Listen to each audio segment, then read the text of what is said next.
Better and better.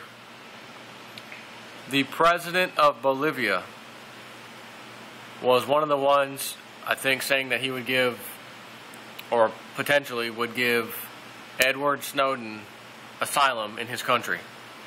So he flew over, did his little chat, whatever, got back on his plane, took off.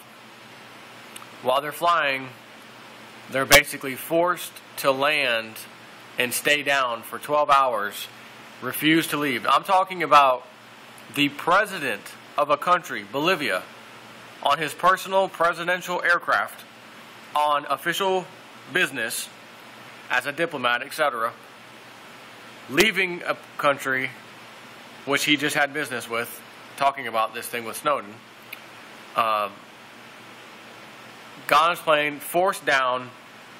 They're basically refusing to let him leave for 12 hours until they let him bring dogs in and sniff the plane because they thought he was like rat-holing Edward Snowden somewhere on the plane. He was taking him out of the country. If that's not an act of war, I don't know. I'm baffled. I don't know the true meaning of an act of war.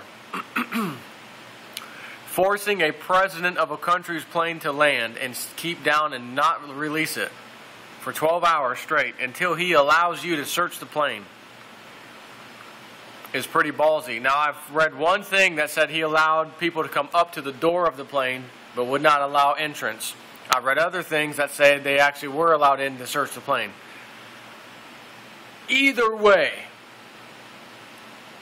you cannot have the president of a country, any country on this planet nowadays, and force them down because you think he might have someone on board that you want back in your country. No, it doesn't work that way. So he has now filed a complaint with the United Nations that his rights have been violated, international law has been violated, a whole host of things. And it is incredible. Now they're having like a, what do they call it? Spanish-speaking nations uniting, having a little conversation, a little meeting here shortly. And he said he wants to know who gave the order for these Eurozone countries to do what they just did. And he said it's obvious on the United States' behalf. That's who the order obviously came from. But they're the ones that did it, so he wants to know who specifically did this because he has to file a complaint. Having said that, what do you think? What's going to happen?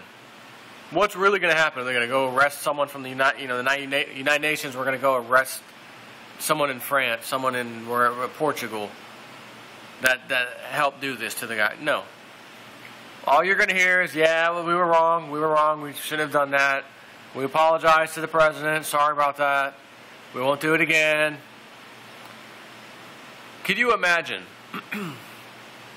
Even with this sorry-ass president we have right now, known as Barack Obama, the puppet of all puppets, if his plane was forced to land somewhere outside the United States in another country, maybe a Middle Eastern country, so that they could search it because they believe that Osama bin Laden at the time was on board, and since he's like the world's most powerful terrorist and he's from the Middle East, he's wanted. We want to board your plane with not bomb sniffing dogs, but just dogs to sniff out the plane, make sure Osama's not on here, and then you can leave.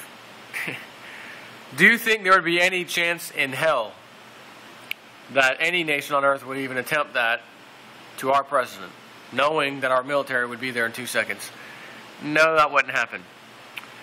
But just because we have that might, that power, doesn't mean you can lie through your teeth and pretend we're all friends, we're all allies, we look after each other, we have the United Nations, everybody's good.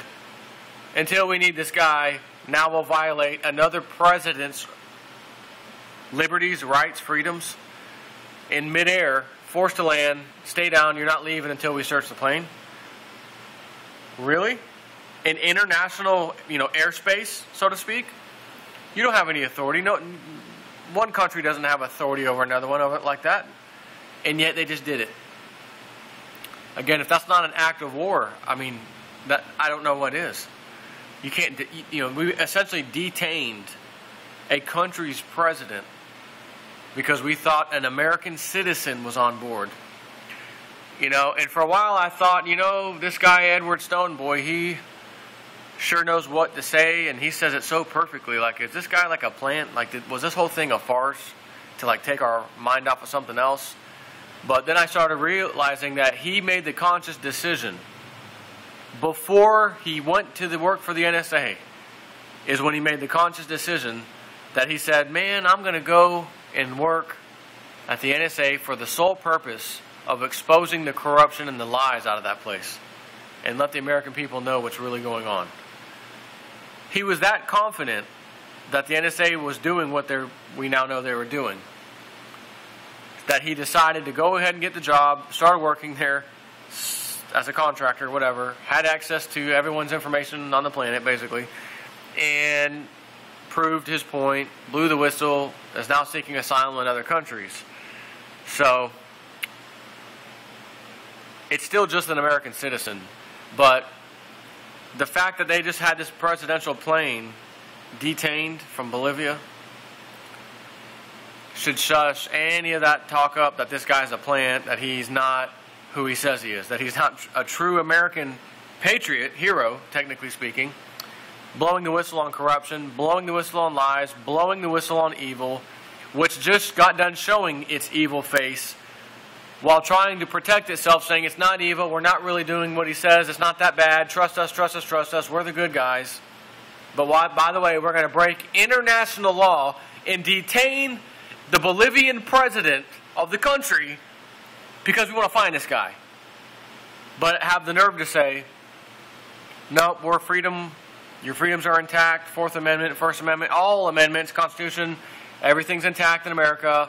We're not what these people say about us. We're good. We're not Zionists. We're not Western powers. We're just regular old, good old people trying to lead the beacon of freedom and democracy and light to the world and show them how we do things so that they can change their dictatorship ways of the world. But we're going to have to put all that on pause real quick because we got to detain a flight of a Bolivian president. So I'll be back to you in a minute.